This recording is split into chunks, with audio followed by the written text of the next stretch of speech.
When you are on a high value timeline, you are making decisions quickly and you're changing your mind slowly, simply because to do so would be to increase the probability of whatever you want to have happen. When you make a decision, you commit to the decision until its completion, and then you reformat and strategize from there. Women generally, when it comes to relationships specifically, women who like you but hate that you're the main character are not going to be able to truly be committed to you. And they will try to negotiate their commitment in a way that doesn't really give you anything. Like they're going to be conventional about it insofar as you're extending an opportunity for them. Like, what's in it for them? I think this is one of the worst things that's happened in modern day life, is that everything has become transactional. Now, don't get me wrong, everybody needs to make money. I totally get this, and I'm one of those people, right? Like, of course, we need to make money. And I am operating from a place where I know that money doesn't give happiness, but it gives opportunities for happiness. Money is a form of energy. It doesn't really exist. And women are clinging to money. Like, they cling to it, and they really don't know other ways because they're so solipsistic usually that they convince themselves that the material is all that's real. The material world is all that's real.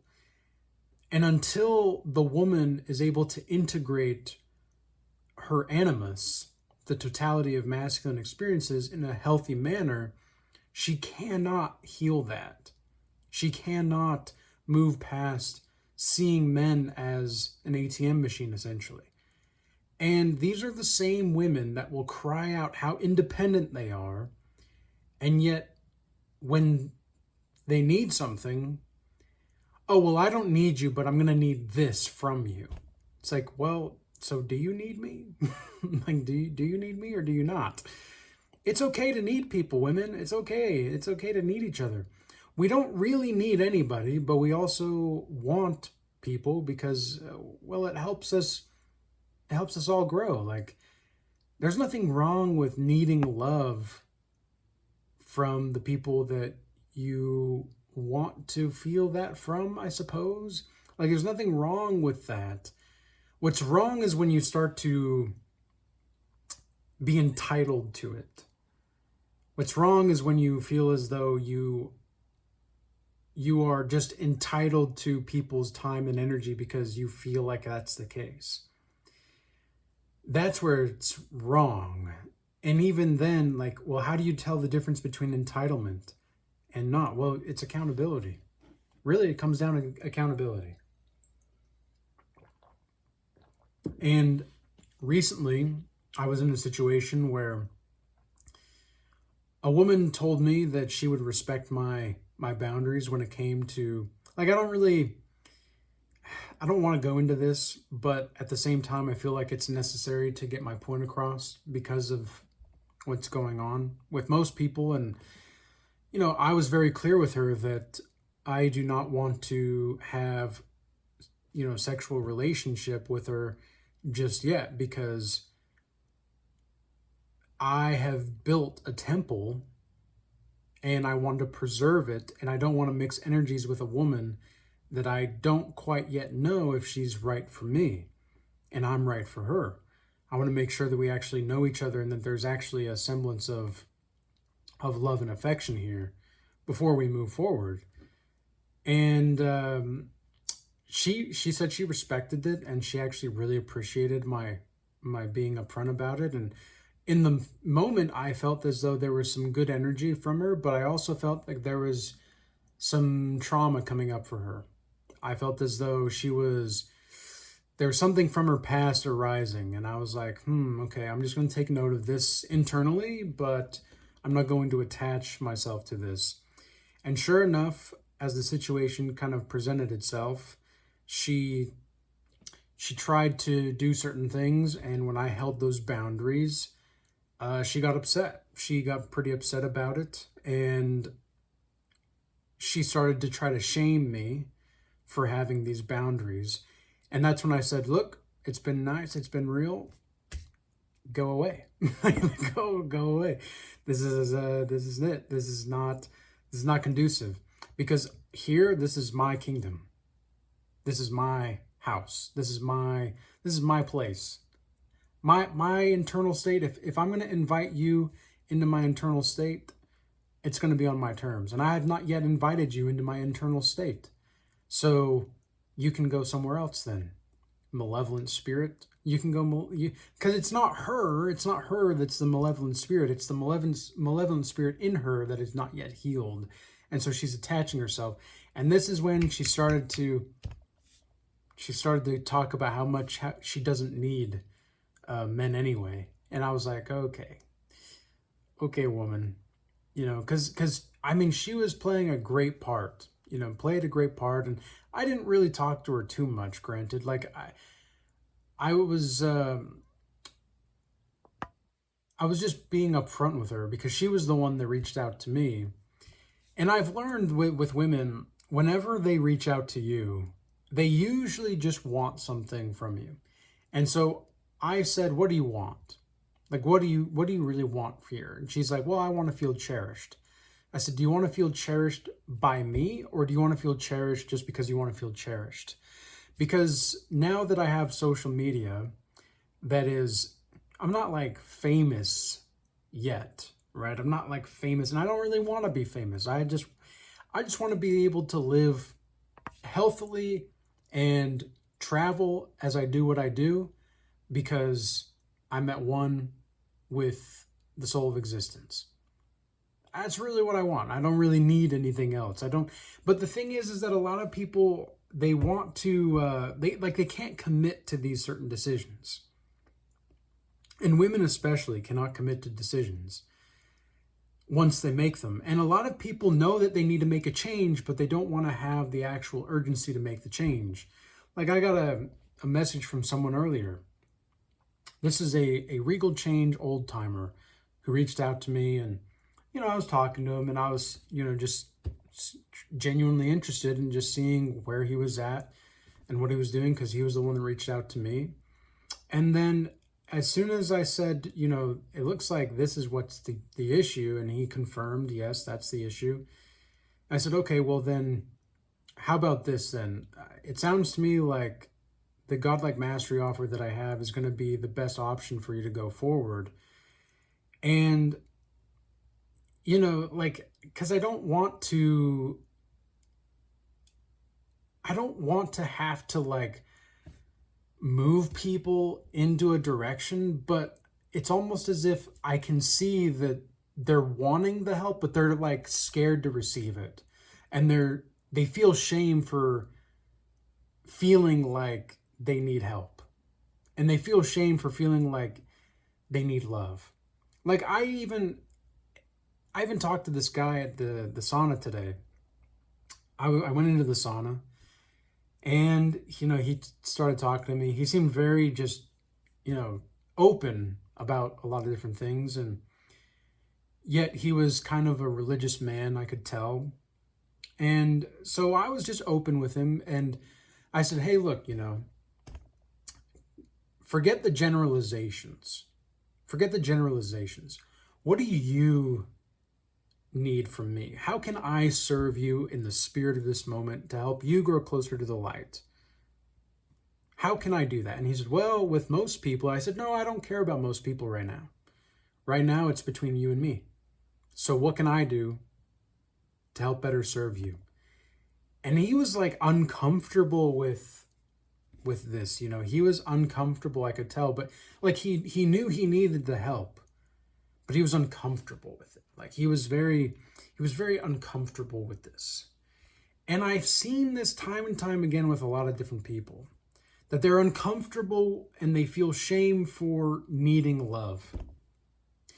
And I think that this comes down to how men have been raised with women. I generally think, I genuinely, not generally, I genuinely think that this is the case. Men have become so shame-filled with needing love, like, and needing to feel appreciated. They're like, oh, well, I'm a man. I shouldn't feel appreciated. I shouldn't feel needed. I shouldn't feel loved. I shouldn't feel this. I shouldn't feel that. Men have become so infatuated with trying to be strong that they've forgotten how to accept love. And I know this because I was once this way as well. You know, when my identity was, I need to be strong. I'm the strong one. Ooh, I'm this way because I'm this way. I was blocking the cosmic energy of life coming in. And now that I understand that I'm the main character in my own life, and I can just ignore reality and focus on the truth of being, because reality and truth are two different things for me, for those that are not Regal Change old timers. It's just that if you always feel friction internally about receiving something that is genuinely going to help you, you're never going to really make it happen. You're never going to make it happen. This is where humility has to come into play. Humility has to play a factor here. And this is part of integrating a healthy ego. This is why when I say that she likes you, but, you know, she hates you because you're the main character. The thing is that this is why society is the way that it is in relationships nowadays. It's because we've been taught as men that we should not feel these things. We've been taught that we don't need to feel these things. And in fact, it's a very much so need. Like, us men, we need to feel needed. Women need to feel wanted, right? And men need to feel needed. The whole I don't need a man is a psyop to, number one, make women derogatorize? Is that a word? Derogatorize? Derogatorize. Screw it. Derogatorize their own selves and their own needs while also demoralizing the man. It's a brilliant psyop if you want to destroy the symbiotic relationship and the syzygy between men and women. Because men and women are one. We are one. And we'd work better together. We are far more spiritually aligned when we're together than when we're not. And I don't need to believe this. I've seen it time and time again that true femininity will heal the world. And I mean not women. Women will not heal the world. I mean femininity, feminine energy. Think about it as a expression or a form of godliness in this existence, or goddessness, you could say. We as men, like, we've just pedestalized women too much, man. Like, we just pedestalize them too much. And it hurts to see, like, when I look out at the world and I think to myself, just like, oh my gosh, like, I haven't been a simp for years. But it's astounding what men will put up with. Like, as soon as I had a hint of self, like, of disrespect from this woman's self that I just referred to a few minutes ago, I just was like, okay, cool, peace. Because I understand that most women are not going to be prepared for me. I understand this. But I need a woman that's going to, if I'm going to have a woman, I need a woman that is going to be able to be workable with. Like she needs to be able to work with me. And I clearly saw in that moment, like, she was very respectful and very appreciative up until that point. So at that point, I can just let go. Because again, I'm not trying to push women away, but I'm not trying to grip on to attachment to them either. I'm not trying to push or take anything either. Most women nowadays are only looking to take because they have nothing inside themselves to give. And I mean that technically. I don't mean that like as an insult. It's just too bad. It's just too bad. It's too bad that most of these women have been psyoped into believing just such demoralizing things about themselves and their fellow people that they're living around. I mean, because believing that I don't need no man. Dude, I mean, it's so sad. Like, it's just so sad. And I can look at it and I can realize that it's sad and I can be like, yeah, it's sad. Okay. And I can move on though. I'm not going to sulk in it. I'm not going to feel or milk self-pity about it or try to just be like, oh, it's so, like, everything is just so terrible. It's just like, I have my peace. I have my peace. And this is why I have boundaries. This is why boundaries are important. It's because if you don't set the boundary, when you're the main character, when you recognize that you're the main character of your own life, and if you set the boundary and she or he or whoever it is tries to walk all over that, and you enforce the boundary, well, then you know who you're really dealing with. Excuse me. Like, you don't really know who you're dealing with until you tell them no. Right? You don't really know who you're dealing with until you tell them no. So as soon as I was able to tell this woman no, I was able to see exactly who she was. Because she was playing a character, and she didn't even know she was playing a character up until that point. That's what's so crazy about this, right? Is because most of these people they have agendas, and they don't even know that they have agendas. This comes in relationships, this comes with religionists, this comes with politicians, like everybody, maybe not politicians. Politicians know they're pretty evil. But again, like, evil is just it's a term. Like, it's a term to describe a part in this cosmic play that is going on. And yes, evil exists, but focusing on that and trying to placate yourself to, I have to do this because I'm the righteous one. Okay, well, that's an identity trap. Hello. There was actually a great post in the Regal Academy today. Shout out to Tom, because I put him in a post recently, but Tom mentioned an African proverb today, where he said it was the African proverb that said, oh geez, now I'm forgetting it. No, I remember it. When the outside enemy, or when the inside enemy is defeated, the outside enemy ceases to exist. There we go. Whew. Brain buffered, but we got through it. So yeah, I mean, this is the kind of level that we're on now. We are operating at a whole nother level, and we are just more conscious. It's not that we don't really go through certain things in life anymore once we get to a certain elevated state in spiritual endeavors. It's just that we learn how to be more conscious of it and let go of it and learn from it and just accept it, and just accept that some people are going to choose their struggles because they still have something to learn. Like that woman still has something to learn. These people that I talked about, they probably just still have something to learn. And that's okay. Everybody, I'm not judging anybody, because I know that to judge somebody is to have an identity. It's to judge somebody means that you are fixed in your identity. And to try to be right is, again, something to just try to conform. So my approach now is look, if you're just not aligned here, that's fine.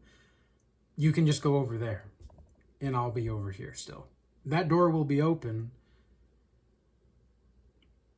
Maybe. It depends on like what the woman did or how people act, because sometimes in business people can do weird things. Like, this is one of the reasons why I have payments for Godlike Mastery and one-on-ones before I do them now, is because otherwise in the past, I've had people where I do the session and whatnot, and I invest time and energy and resources and, create a plan for them and whatnot, and then they don't pay.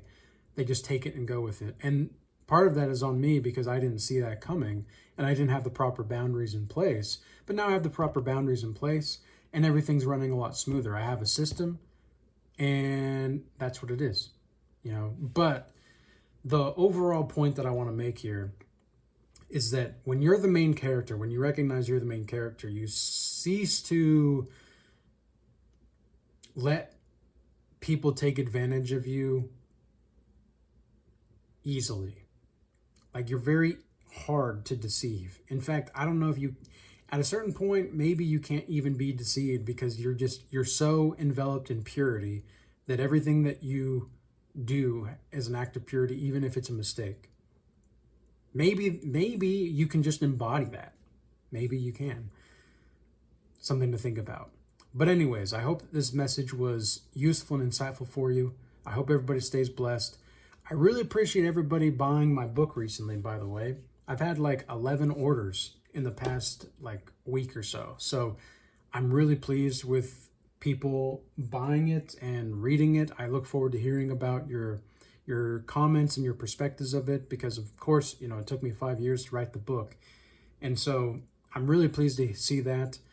And I feel very blessed in the spirit of this time, right? Like, I'm very blessed to do what I do and to be doing what I do because it's just such a blessing to be able to communicate with people all around the world all the time and to be everywhere. Like, to be everywhere, right? Like, to really be everywhere and to trust the process. Like, something that I'm really trying to focus on right now is yes, I'm trying to, this is from a re-scripted event meaning that I created. I am free to work with whoever and wherever I want because I am touching souls across the world. I am not motivated by helping others, but my devotion to the soul of existence through helping others is my work. And I can travel while I work freely because I can afford to. I am not in scarcity. Scarcity is invisible to me, and I am invisible to scarcity. So with all that being said, especially when it comes to relationships, don't surround yourself with scarce people. It's gross. It'll be gross for you. Just keep that boundary and move forward. Let it go. So with all that being said, peace. Until next time.